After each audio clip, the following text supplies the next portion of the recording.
Icon star Allu Arjun ఇప్పుడు full జోష్లో ఉన్నాడు. Pushpa 2 cinema grand victory కొట్టడంతో బన్నీ ఫ్యూచర్ ప్రాజెక్ట్స్ పై ఫోకస్ పెడుతున్నాడు. పాన్ ఇండియా లెవెల్లో పుష్ప సినిమాతో బన్నీకి ఇమేజ్ గ్రాండ్గా వచ్చింది. ముఖ్యంగా నార్త్లో అయితే పుష్ప సినిమాను చూసిన ఫ్యాన్స్ పిచ్చెక్కిపోతున్నారు.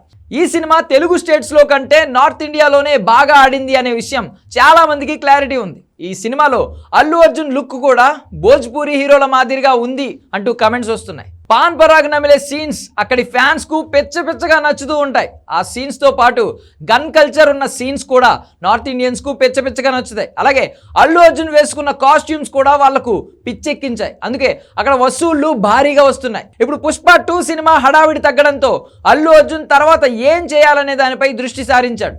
బన్నీ కమిట్మెంట్ ప్రకారం తరువాతి సినిమా మాటల మాంత్రికుడు త్రివిక్రమ్ శ్రీనివాస్తో చేయాల్సి ఉంది. ఈ సినిమాకు సంబంధించి కథపై ఇప్పటివరకు ఎటువంటి క్లారిటీ లేకపోయినా జూన్ 2025లో ప్రారంభిస్తామని సితారా ఎంటర్టైన్మెంట్స్ అధినేత సూర్యదేవర నాగవంశీ ప్రకటించారు. ఒక వీడియో కట్తో ఈ సినిమాను ప్రకటిస్తామని ఆయన ఓ ప్రెస్ మీట్లో చెప్పిన విషయం బన్నీ ఫ్యాన్స్ కు ఫుల్ జోష్ ఇచ్చింది. ఇప్పుడు చెప్పిన విధంగానే త్రివిక్రమ్ బన్నీ కాంబినేషన్లో సినిమా 2025 జనవరిలో స్టార్ట్ చేయనున్నారు. 3 ఏళ్లుగా అల్లు అర్జున్ పుష్ప సిరీస్తో బిజీగా ఉండడం ఇప్పుడు కాస్త బ్రేక్ తీసుకుని ఆ తర్వాత జనవరి నుంచి త్రివిక్రమ్ శ్రీనివాస్తో సినిమాను మొదలు పెట్టేందుకు రెడీ అవుతున్నాడు. దీనికి సంబంధించిన జాన్రా ఏంటి అనేది మాత్రం ఇంకా క్లారిటీ రాలేదు. త్రివిక్రమ్ కథ రెడీ చేసుకుని ప్రీ ప్రొడక్షన్ పనుల్లో బిజీగా ఉన్నారట. ఇప్పటికే త్రివిక్రమ్ కాంబినేషన్లో Allu Arjun July, son of Satyamurthy, అలాగే అలవైకుంఠపురంలో అనే సినిమాలు తీసి హ్యాట్రిక్ కొట్టాడు. ఇక ఇప్పుడు మరో సినిమాతో ప్రేక్షకులను మైమర్పించేందుకు ఈ కాంబినేషన్ సిద్ధమవుతుంది. క్లాస్ ఆడియన్స్ కోసం సినిమా ప్లాన్ చేస్తున్నట్లు తెలుస్తోంది.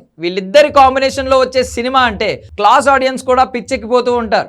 ఫ్యామిలీ ఆడియన్స్ను బాగా దగ్గర చేసే విధంగా ఎమోషన్స్ కూడా ప్లాన్ చేస్తూ ఉంటాడు త్రివిక్రమ్. గతంలో వచ్చిన జులై మాస్ సినిమా అయిన క్లాస్ ఆడియన్స్కు బాగా నచ్చింది. అలాగే సన్ ఆఫ్ సత్యమూర్తి పూర్తిగా క్లాస్ ఆడియన్స్కు దగ్గరైంది. అలవైకుంఠపురంలో సినిమా కూడా మాస్ క్లాస్ ఆడియన్స్ ఇద్దరిని ఆకట్టుకుంది. ఇప్పుడు అదే రేంజ్లో తరువాతి సినిమా ఉండవచ్చు అని టాక్ వినిపిస్తోంది.